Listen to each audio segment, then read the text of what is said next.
Hello, welcome to unit number 4. We are looking at geometry and unit rate.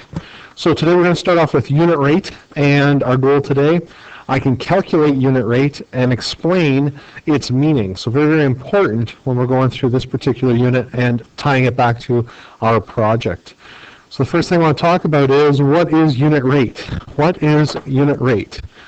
Unit rate is a comparison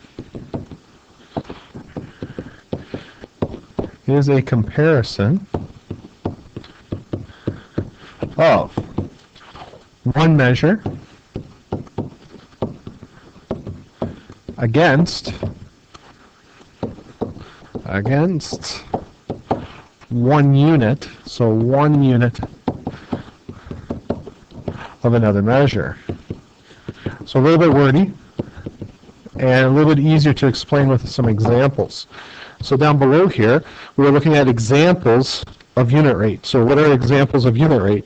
So some of you will already see that if you've been driving the vehicle, driving a car, or driving in the car with someone.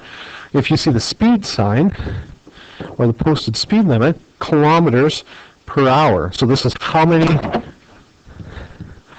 kilometers you can travel.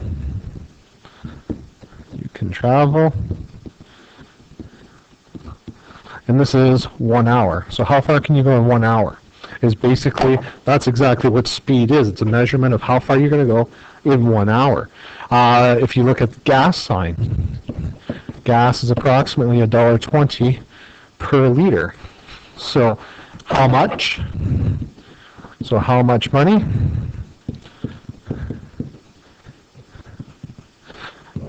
And that's for 1 liter.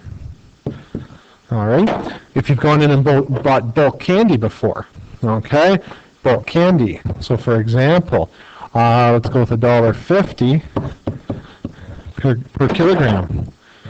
So the cost to buy 1 kilogram. So unit rate is measuring one quantity. So we're talking about kilometers per hour. We're talking about money per liter. We're talking about money per kilogram. So all of those are examples, and there are many more examples than that exist out there. So that is your base unit rate and some examples of that. So I have a couple of examples that I want to go through with you, very similar to the assigned homework questions. So a bulk store sells chocolate for $1.25 per 100 grams. The same chocolate can be purchased at the grocery store for $6.99 for a 500 gram bag. So we're looking at two values here. If we go to the bulk store, they have a unit rate, so this is how much it costs per 100 grams. If you go to the store, it has kind of a fixed rate. It costs almost $7 for a 500 gram bag. So a part here is calculate the bulk unit rate for the chocolate. So what I'm going to do is I'm going to take this $1.25 per 100 grams, and I want to get it down to a single unit. So I'm actually going to do the division, all right? So I'm going to rewrite it as $1.25 divided by 100 grams. And now I'm going to go ahead and I'm going to actually use the calculator here to determine that value. So if you take 1.25 divided by 100, we end up with 0.0125, and that is how much money it is for 1 gram. So it's just a little bit over a penny per gram of chocolate. So therefore, $0.0125, which is about a penny and a quarter per gram. All right, so B part, what's the unit rate at the grocery store? So we're comparing bulk store versus grocery store here. So $6.99 per 500 grams. Same approach, I'm going to set it up so that it's as division, because that's what really unit rate is. And when you do that 6.99 divided by 500, so 6.99 divided by 500, I end up with 0.014, and that is dollars per gram. All right, so if we go to the grocery store, it is almost a penny and a half per gram. So it is a little bit cheaper to go to the bulk store. So C part, which deal is better? So I'm going to do bulk minus store to find our difference here. So, or actually, let's switch that around. I know the store is a bigger number. So the store minus bulk. So the store was 0.014 minus 0.0125. So what we find here then, if we do that subtraction, we find that we have a difference of $0.0015 per gram. So I know, so therefore I know the store unit rate was higher. The store rate was higher by $0.0015 per kilogram than the bulk store. So we've shown or provided evidence. Now, doesn't seem like a whole lot, but if you go in and buy a large amount of chocolate, so just as an aside, what happens if you went in and bought 1,000 grams of chocolate?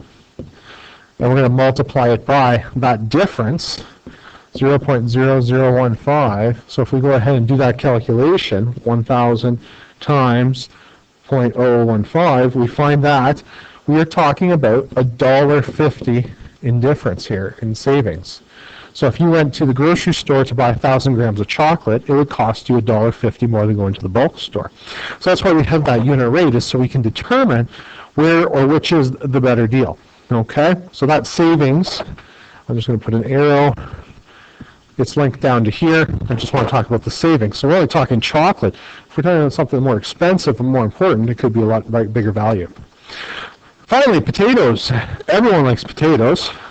Potatoes arrive in a box. Arrive is a box. Who checked this for English? Come on, guys. So potatoes in a box. So potatoes arrive in a box. Can't read right now. Potatoes arrive in a box that hold 30 5-pound bags. This box cost the store $109.99. So at the grocery store, we have a skid that comes in with a big box containing 30 5-pound bags of potatoes. How much did each bag of potatoes cost? So we know that we have 30 bags. All right, so we're given that information. We know that the cost of those 30 bags was $109.99. So how much did each bag cost? So each bag cost.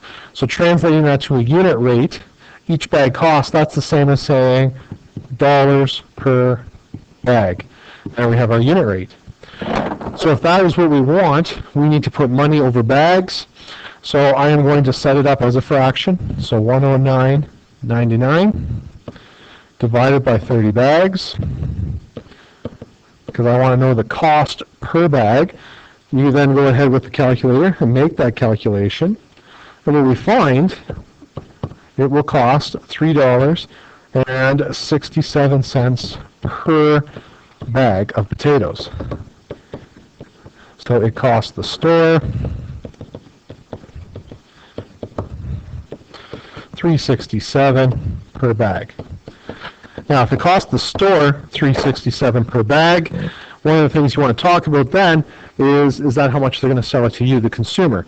No, if you go into the grocery store, they might charge $4.99 a bag, and that markup is where grocery stores will make their profit. All right, so there we go. There's a lesson on unit rate. Homework is very similar to that. The most challenging part will be trying to decide this right here. What should I divide by what? And sometimes it's just common sense. Sometimes the question's going to tell you that. So when they say how much did each bag of potatoes cost, we want the cost per bag. If you did it the other way, you would have had bags per dollar. And if you said, oh yeah, that costs 12 bags per dollar, if it doesn't make sense, you probably have your unit rate upside down or backwards. So you might want to go back and reconfigure that. Anyhow, go ahead, try the work. If you have any questions, make sure you do ask for help.